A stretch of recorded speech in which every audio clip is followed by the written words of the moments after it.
नमस्ते।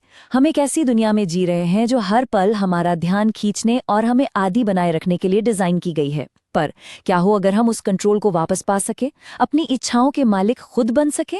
चलिए आज इसी के बारे में जानते हैं। देखिए, बड़ी बड़ी कंपनियां हमारी इन्हीं इच्छाओं का फायदा उठाती हैं ताकि हम उनके प्रोडक्ट से चिपके रहें।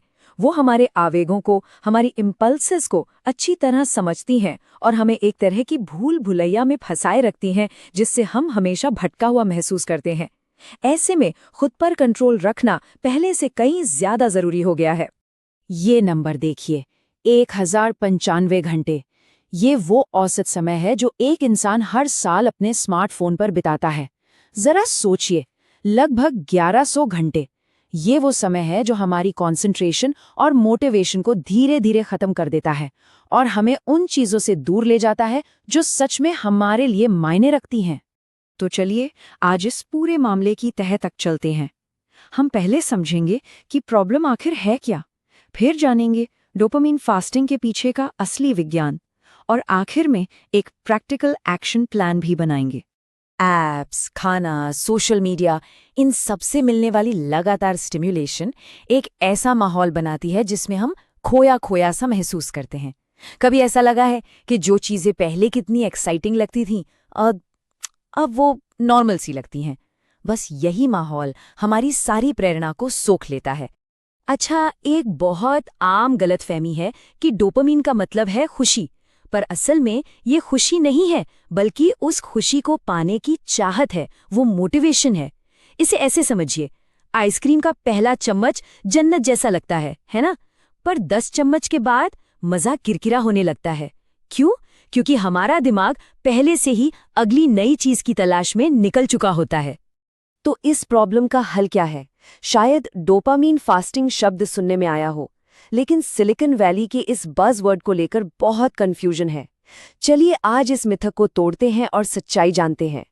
तो सबसे जरूरी बात ये समझनी है, डोपामाइन फास्टिंग का मतलब डोपामाइन को कम करना नहीं है।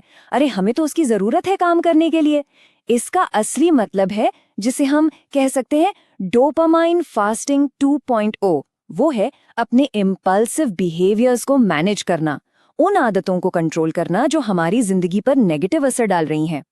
डोपामाइन फास्टिंग 2.0 कोई नया आविष्कार नहीं है, बल्कि ये दशकों पुरानी, वैज्ञानिक रूप से साबित हो चुकी एक साइकोलॉजिकल टेक्निक पर आधारित है, जिसे कॉग्निटिव बिहेवियरल थेरेपी या सीबीटी कहते हैं। सीबीटी हमें अपने बर्ताव को बदलने के लिए बहुत प्रैक्टिकल टूल्स देती है। जैसे एक तकनीक है स्टिमुलस कंट्रोल। इसमें हम उन ट्रिगर्स को ही हटा देते हैं जो हमें किसी बुरी आदत की तरफ खींचते हैं। मान लीजिए फोन पर बार बार आने वाले नोटिफिकेशंस को बंद कर देना, या देर रात कुछ खाने से बचने के लिए किचन से जंक फूड ही हटा देना। लेकिन क्या होगा अगर आप ट्रिगर को हटा ही ना सकें? क्या होगा अगर ऑफिस ही जंक फूड से भरा हो? यहीं पर एक बहुत पावरफुल तकनीक काम आती है, जिसका नाम है अर्ज सर्फिंग। इसका मतलब है किसी इच्छा की लहर पर सवार होना सीखना, बिना उसमें डूबे।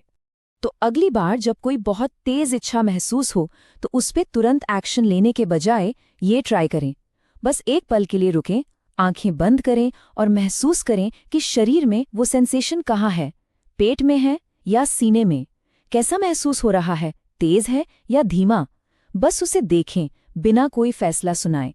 ठीक वैसे ही जैसे समंदर की लहर को किनारे आते हुए देखते हैं। कुछ ही पलों में वो लहर भी गुजर जाएगी और आपको एक नई तरह की कंट्रोल वाली फीलिंग महसूस होगी। तो जब हम इन इच्छाओं पर काबू पाना सीख जाते हैं, तो हमारे दिमाग के अंदर असल में होता क्या है? ये सिर्फ विल पावर की बात नहीं है।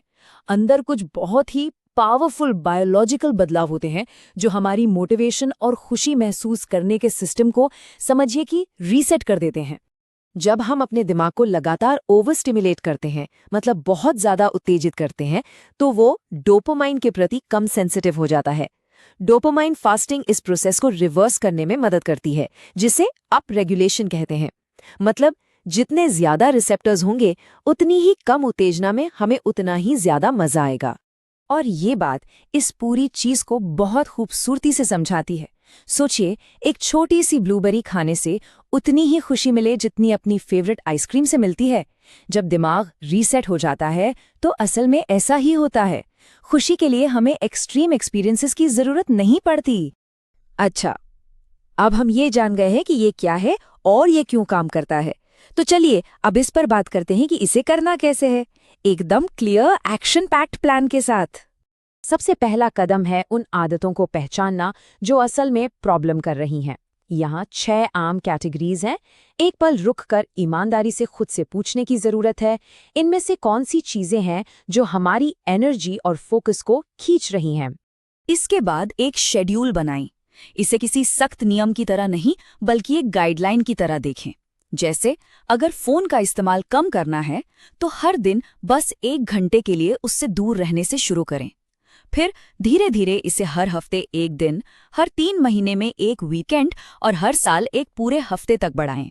याद रखें, छोटे छोटे कदम ही बड़ी मंजिल तक ले जाते हैं। देखिए, सिर्फ किसी आदत से बचना काफी नहीं है। अगर सच में बदलाव लाना है तो हमें ये समझना होगा कि हम वो आदत करते ही क्यों हैं, और यहीं पर आदत बदलने का ये फ्रेमवर्क काम आता है। चार्ल्स डूहिग की किताब द पावर ऑफ हैबिट पर आधारित ये एक 4 स्टेप प्लान है। मान लीजिए हर दोपहर 3 बजे मीठा खाने की आदत बदलनी है। पहला, आदत को पहचाने। दूसरा, उसके पीछे के रिवॉर्ड को पहचाने। क्या सच में चीनी चाहिए या बस काम से 5 मिनट का ब्रेक? इससे जानने के लिए अलग अलग चीजें ट्राई करें। तीसरा, ट्रिगर को पहचाने। क्या ये 3 बजने का टाइम है या फिर बोरियत?